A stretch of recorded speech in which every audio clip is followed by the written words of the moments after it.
So the United Kingdom is recording tens of thousands of new COVID-19 cases daily and facing growing concern that the situation could soon get out of hand as the Omicron variant takes hold. Yesterday, the UK reported over 93,000 new infections, a record high for daily cases in the country. For the latest update on the COVID-19 situation in the country, we're joined by Senior Clinical Lecturer at the University of Exeter Medical School, Dr. Bharat Pankhania. Doctor, very good evening to you. Welcome to News at Prime. So 93,000 plus cases reported yesterday, Friday. Back today again with more than 90,000 new infections. What is driving this surge in the UK? So we've got obviously the presence of Omicron, which is much more infectious than the previous variant Delta. And as a result of a perfect storm, and the perfect storm is as follows. Number one, the arrival of Omicron. Number two, it is now the winter period in the northern latitudes.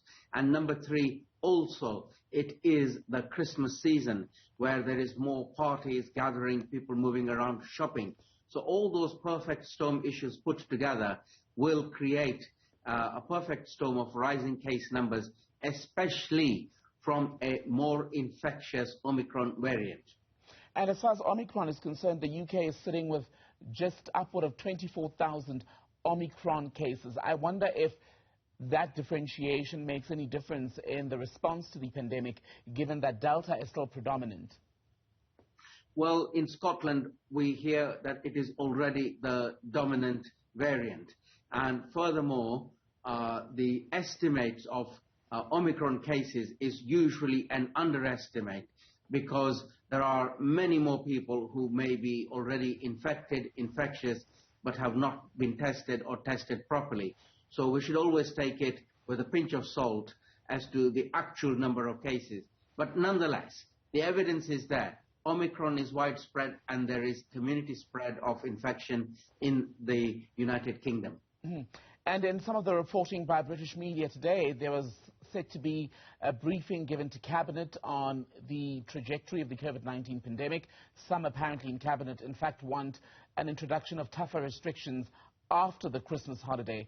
Would the restrictions be effective then, given that people are going to be mixing so much over the next week already? This is a very important point, and I almost feel like history repeating itself when, unfortunately, the United Kingdom had to go into prevention measures soon after the last Christmas 2020. So if you ask me as an infectious disease doctor, what would I do? My advice is act fast, act early, act extensively. So if you were to apply the brakes sooner, as soon as you knew that there was trouble, and you applied that brake extensively, you subdue the rise in number of cases, and then you see yourself through the Christmas season into the new year. So the best time to act is as soon as you know there's trouble ahead, and you act extensively.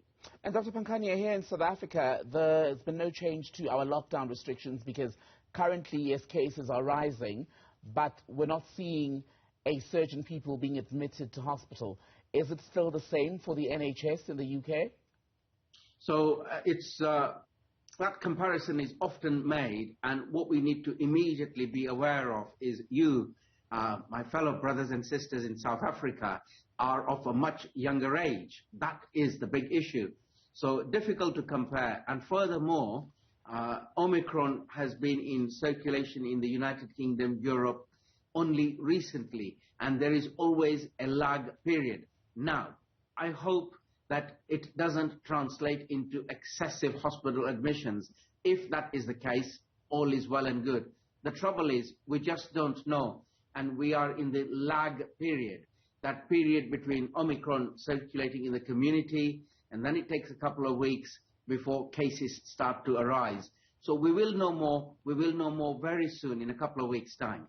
What are your thoughts, Dr. Pankhania, on using the number of deaths in relation to the daily infections as a measure of how serious this moment is in the pandemic? I know in the UK, in the last 3 days, there have been more than 78,000 daily cases picked up. Yesterday, the number of deaths, I think, was around 110.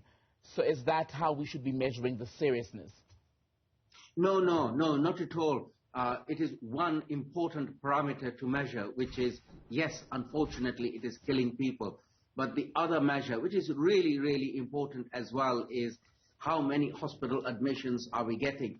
Because when you get hospital admissions, even if you don't get death, it implies you go in and for the next 2 weeks or so, that bed is occupied. So therefore, for that period, other health activities like your cancer, like your heart disease, like your strokes, your renal problems, all those problems cannot be dealt with properly. So there is a concertina effect of hospital admissions preventing you from doing other important urgent things to people. And then unfortunately, those people with their heart attacks, their strokes, their cancers also die because we couldn't go in early enough. How helpful then are the boosters? The UK currently is giving a booster to anyone who will take it. I know initially there was quite a backlog in terms of people who were trying to book on the online system and unable to get an appointment, so to speak.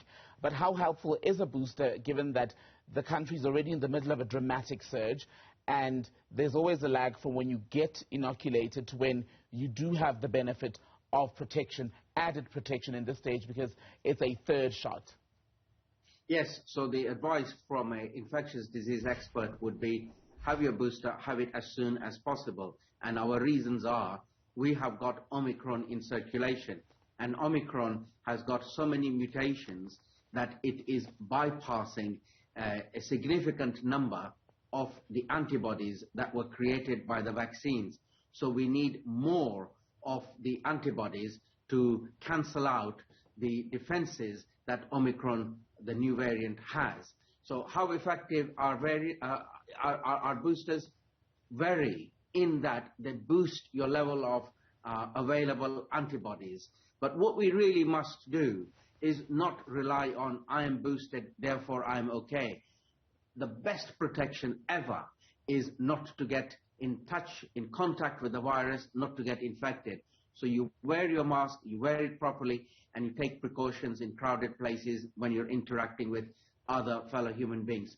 Prevention is always, always better than to say, I'm boosted, I'll be okay. Dr. Bharat Pankhania from the University of Exeter Medical School. Always good to speak to you, sir. Thank you for your time tonight.